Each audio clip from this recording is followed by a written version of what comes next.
നടിയെ ആക്രമിച്ച കേസിന്റെ വിധിയെക്കുറിച്ച് ഊമക്കത്തായി പ്രചരിച്ച സംഭവത്തിൽ സംസ്ഥാന പോലീസ് മേധാവിക്ക് പരാതി നൽകി ബൈജു പൗലോസ്.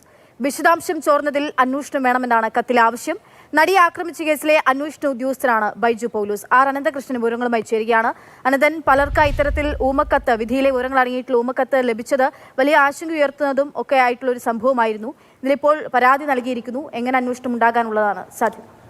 അക്ഷയ, നടിയെ ആക്രമിച്ച കേസിലെ വിധി 8-ാം തീയതിയാണ് Ernakulam principal sessions judge honey Varghese പറഞ്ഞത്.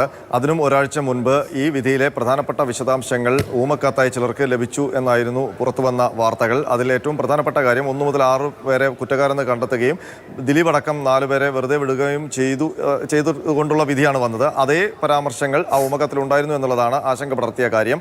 ഇത് സംബന്ധിച്ച് വിശദമായ അന്വേഷണം വേണമെന്നാണ് നടിയെ ആക്രമിച്ച കേസിലെ അന്വേഷണ ഉദ്യോഗസ്ഥനായ ബൈജു പൗലോസിന്റെ നിലപാട്.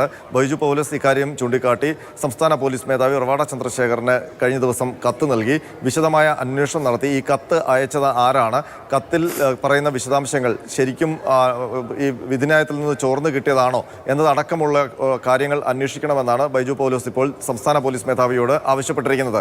ഈ കത്തുമായി ബന്ധപ്പെട്ട് 2 സംശയങ്ങളാണ് ഉയരുന്നത്. ഒന്നുകിൽ ഇങ്ങനൊരു വിധി വരും എന്നുള്ള കാര്യം ഊഹിച്ചുകൊണ്ട് ഒരു കത്ത് തയ്യാറാക്കി വിധിന്യായത്തിലെ പരാമർശം എന്ന പേരിൽ പുറത്തുവിടുക, അതല്ലെങ്കിൽ ശരിക്കും ഈ വിധിന്യായത്തിലെ വിശദാംശങ്ങൾ ചോർത്തി പുറത്തുവിടുക. രണ്ടും ഈ സംഭവവുമായി ബന്ധപ്പെട്ട് കുറ്റകൃത്യമാണ്. അപ്പോൾ ആ 2 വിശദാംശങ്ങളിലെയും കാര്യങ്ങൾ അന്വേഷിക്കണം. അതുപോലെ തന്നെ ഇന്റലിജൻസ് വിഭാഗം ഈ കത്തയച്ച പോസ്റ്റ് ഓഫീസും ഒപ്പം തന്നെ കത്തയക്കാൻ വന്ന ആളെ സംബന്ധിച്ചും ചില സൂചനകൾ കണ്ടെത്തി. എങ്ങനെയാണ് ഈ വിധിയിൽ പ്രസ്താവിച്ചിട്ടുള്ള വിവരങ്ങൾ ഊമക്കത്തായി ആദ്യഘട്ടത്തിൽ വരിക? അതിലെങ്ങനെ ഈ വിവരങ്ങൾ അടങ്ങി എന്നുള്ളതാണ്, ഈ കാര്യങ്ങൾ കൃത്യമായിട്ട് രേഖപ്പെടുത്തി എന്നുള്ളതാണ് ആശങ്കപ്പെടുത്തുന്നത്. കാര്യം എന്തായാലും ഇപ്പോൾ പരാതി നൽകിയിരിക്കുന്നു എന്നുള്ള വിവരത്തിന്റെ വിശദാംശങ്ങളാണ് അനന്തൻ പങ്കുവച്ചത്.